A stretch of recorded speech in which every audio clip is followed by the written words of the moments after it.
The message came in while I was standing in line for coffee, the smell of burnt espresso hanging low in the air.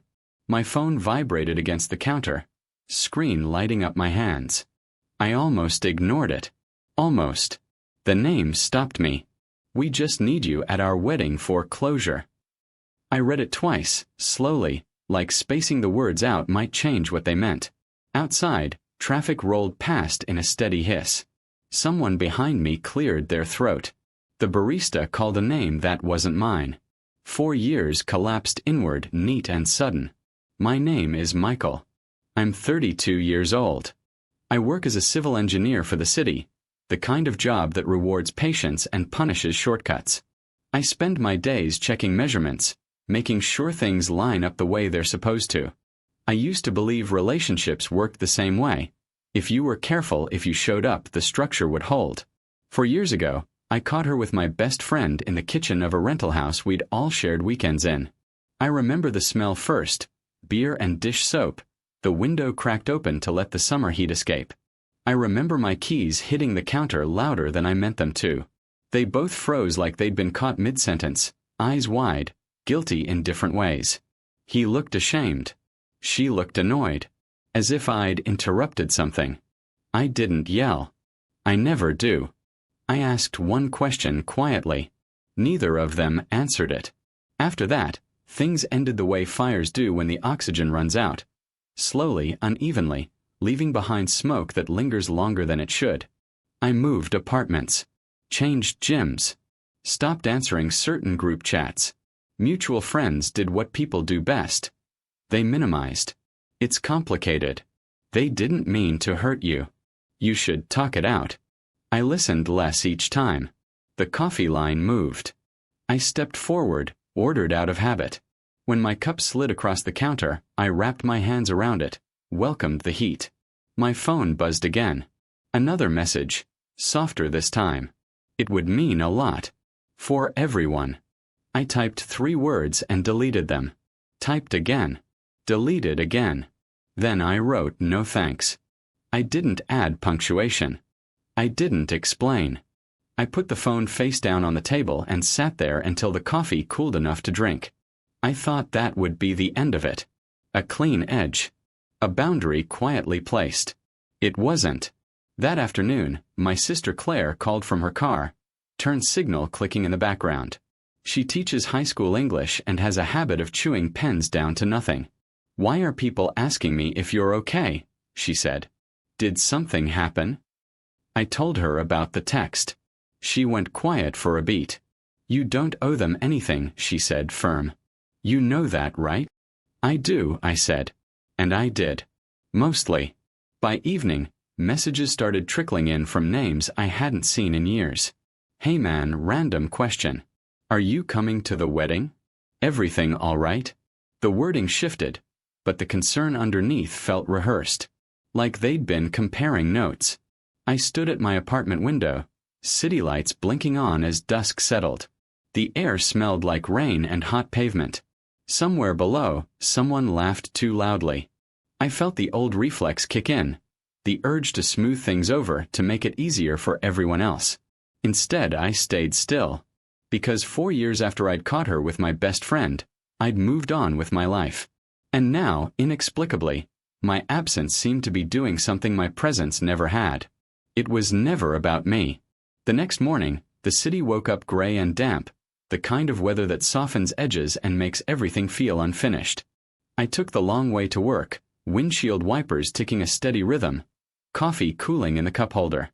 At a red light, I caught my reflection in the rearview mirror. Tired but not undone. That felt new.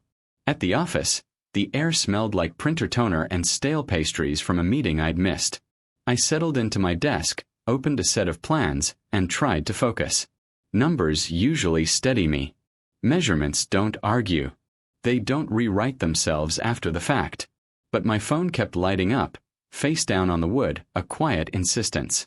Around mid-morning, Tom from procurement leaned over the partition. He's meticulous, borderline obsessive. Taps his pen 3 times before speaking. "Everything okay?" he asked. "You've got that look." "I'm fine," I said, and meant it in the way people do when they're still checking. By lunch, the messages had shifted tone. Less curiosity. More pressure. They're really hoping you'll come. It would smooth things over. Don't make this harder than it needs to be. The words slid into place like they'd been rehearsed, each one nudging me toward the same old role. A memory drifted in while I ate at my desk. The three of us at a birthday dinner years ago, my best friend cracking jokes, her laughing a second too late, eyes on him instead of me. I'd noticed it then, the way you notice a draft in a closed room and convince yourself it's nothing. I remembered how I'd paid the bill without comment, how I'd told myself trust meant ignoring small discomforts. Claire called again that afternoon. "They're panicking," she said, voice low. "I don't know why, but they are." "Why are you telling me?" I asked. "Because I want you to hear it from someone who's on your side," she said. "And because you don't have to fix this." After work, I walked instead of taking the train. The sidewalk smelled like wet leaves and exhaust. Streetlights flickered on, one by one. With each step, the story people were trying to tell about me felt less convincing. He's bitter. He's stuck. He needs closure. None of it matched my life as it was now. Quiet dinners, a job that fit, friendships that didn't require me to disappear. That evening, a call came from an old friend, Nate, who runs a small gym and can't stop checking his watch. "Man, I don't get it," he said. "Why won't you just show up? It's one day." "It's not one day for me," I said. "It's a pattern." He sighed. "They say you're holding onto the past." I looked out at the street below, headlights smearing into lines of light on wet asphalt. "I let go of the past," I said. "I just didn't pick up the lie that came with it." After we hung up, I sat with the quiet. The refrigerator hummed. Pipes clicked in the walls. I felt the familiar pull to explain myself better, to draft the perfect message that would make everyone understand. Instead, I turned the phone off. I went to bed early. Sleep came easier than I expected, unbroken. When I woke before dawn, the room was still dark, air cool against my skin. For the first time since the messages started, my chest felt clear. Whatever was coming next, I knew one thing for certain. I wasn't the problem they were trying to solve. By the third day, the noise thinned out, replaced by something sharper. Not more messages. Fewer. Gaps where reassurance used to sit. That's when I knew something underneath all of it had shifted. I was at the gym early, the place nearly empty, rubber mats smelling faintly of disinfectant and iron. Nate nodded from behind the desk, said nothing. I moved through my routine slowly, breathing steady, counting reps. Between sets, I checked my phone out of habit and saw a message from an unfamiliar number. "Did you really say no?" I didn't reply.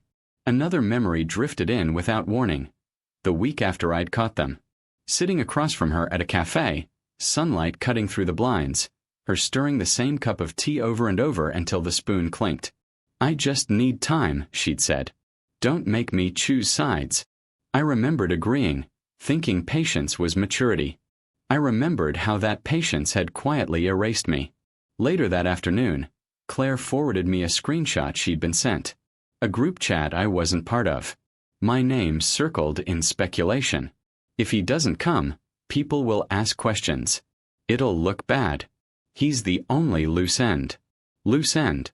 The phrase landed heavier than I expected. Not friend. Not history. A liability. I sat at my kitchen table, phone in my hand. The smell of toast burnt at the edges because I'd forgotten it in the toaster. Outside, a delivery truck idled, engine rumbling, then pulled away. The city continued on, uninterested in my revelation. They didn't want me there for closure. They wanted me there for optics. I finally understood why my absence terrified them. If I showed up, smiling politely, history could be rewritten. The betrayal softened into something mutual. The narrative sealed. Without me, the story stayed unfinished, and unfinished stories make people uneasy. She called that evening. I almost let it go to voicemail. Almost. "You're making this into something it doesn't have to be," she said, skipping any pretense. "People are uncomfortable." "I'm not responsible for that," I said. "You could help," she replied. Just stand there. That's all. Stand there. Like before. Quiet. Useful. I pictured the kitchen from 4 years ago. The beer, the dish soap, the way she'd looked annoyed, not sorry. I pictured the coffee shop, the wedding text glowing on my phone. I felt no urge to argue. No, I said calmly. I won't. There was a long pause. When she spoke again, her voice was flat. Then don't expect us to protect your reputation. I almost laughed. Instead, I breathed. I'm not asking you to. After the call ended, the silence felt earned. I turned the phone face down and didn't touch it again that night. I cooked dinner, washed the pan, watched the city lights come on one window at a time. The truth had settled fully now, heavy but solid. They weren't afraid of my anger. They were afraid of my absence telling the truth for me. The days that followed were quieter than I expected. Not empty, just clean. The kind of quiet that doesn't ask you to explain yourself. I went back to my routines without adjusting them for anyone else's comfort. Morning coffee at the same place. Evening walks past the same stretch of river where the water smells faintly metallic and the air carries damp leaves. Life didn't pause for the wedding countdown. It didn't need to. A final message came through from a mutual friend I hadn't heard from in years. He works in real estate now, flips houses, talks fast. Man, they're stressed. This is bigger than you think. I read it once and didn't respond. Bigger than me had always been the justification.